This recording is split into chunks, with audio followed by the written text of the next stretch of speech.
مذہبی امور ہے یا زکوٰۃ ہے، یہ آپ کو ڈپارٹمنٹس دے رہے، کیا آپ نے لینے سے انکار کر دیا ہے؟ مجھے گاڑی نہیں چاہیے، مجھے تنخواہ نہیں چاہیے، مجھے عوامی مفاد عزیز ہے۔ کیا ارادہ ہے اگر آپ کے تحفظات خدشات دور نہیں کیے جاتے ہیں؟ کوئی حل نظر نہ آئے تب احتجاج کا موقع آئے گا۔ جب زرداری صاحب آئے تو وہاں بھی آپ نے کافی گلے شکوے کیے۔ ضرور، میں نے تمام حقائق صدر صاحب کے سامنے رکھ دیے۔ آپ کے تحفظات اور خدشات کچھ زیادہ ہے دوسرے جو ممبرز ہیں ان؟ ہاں، شاید زیادہ ہو دوسری اراکین کی نسبت۔ آپ کے کافی بیانات آئے ہیں جو کیبنٹ ہے، کابینہ جس طرح بنائی گئی اس حوالے سے ہمارے 3 ڈویژنوں کا نمائندگی نہ ہونے کے برابر ہے۔ آپ کو معلوم ہے کہ بلوچستان کیبنٹ 19 افراد پہ مشتمل کابینٹ ہے۔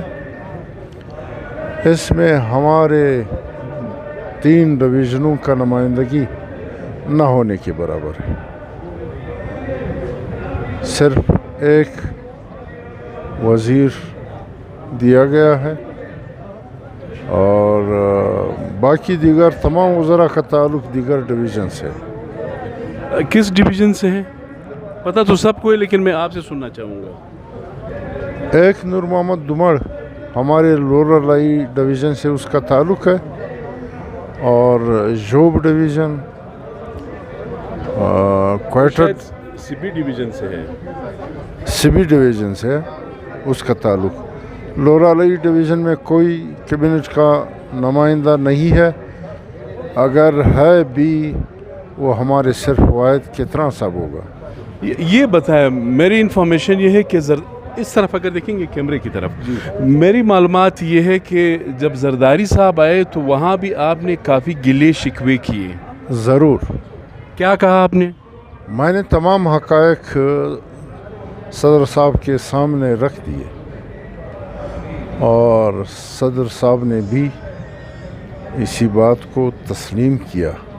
دلیل کی بنیاد پہ میں نے بات بتا دی کہ ہمارے بیلٹ پشتون بیلٹ کے ساتھ کیبنٹ کے حوالے سے بھی انصافی ہوئی ہے۔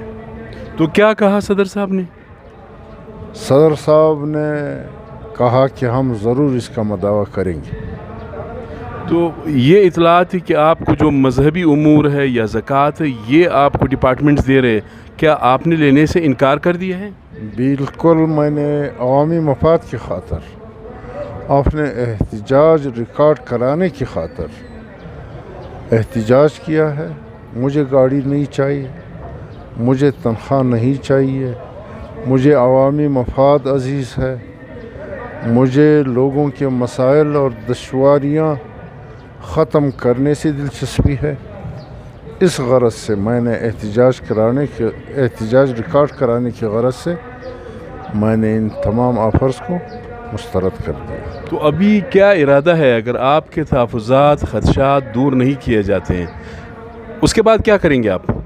تو کیا کریں گے؟ جہاں تک میرے اعصاب جواب نہیں دے گا ہم مطالبہ کرتے رہیں گے عوامی مفادات کے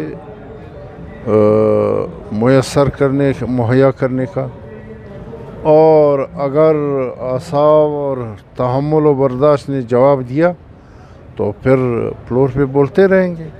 آپ نے آصف علی زرداری کو صدارتی الیکشن میں بھی ووٹ کیا، اس کے ساتھ آپ نے سرفراز بگٹی صاحب کو ووٹ کیا، سینٹ میں ووٹ کیا، 3 ووٹس آپ نے دیے، تو یہ آپ نے گنوایا صدر صاحب کو؟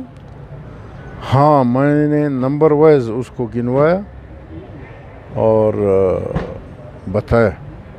تو کیا کہا صدر صاحب نے؟ کچھ اندر کی بات بھی ذرا ہمارے لوگوں کو بتائیں۔ تو ہم نے تو کوئی پوشیدہ بات کی نہیں ہے، تو جو کہہ رہا ہوں بتا رہا ہوں، وہی کیا ہے، وہی بتایا ہے، وہی کہا ہے۔ تو آج کوئی احتجاج نہیں کیا؟ میں تو یہ ہم سمجھ رہے تھے بلکہ سن رہے تھے کہ آج کوئی واک آؤٹ آپ کریں گے، کوئی احتجاج کریں گے، لیکن آپ جو ہے بارڈر کے ایشوز تو یقیناً اصل ایشوز ہے، لیکن اس حوالے سے کوئی آپ نے بات نہیں کیا یا اندر کوئی ڈیل تو نہیں؟ سیاسی عمل ہے، ایک تدریجی عمل ہے، ایک دن میں اس کا مکمل ہونا اس کا ذرا پروسیس ہوتا ہے، تو وہ مکمل کر کے جب کوئی حل نظر نہ آئے تب احتجاج کا موقع آئے گا۔ اس کا مطلب یہ ہے کہ بات چیت جاری ہے؟ بالکل جاری ہے، اور دونوں طرف سے پیش رفت ہو رہی ہے۔ اگر پیش رفت نہیں ہوئی تو پھر شاید احتجاج بھی کریں۔ آپ کا بہت شکریہ۔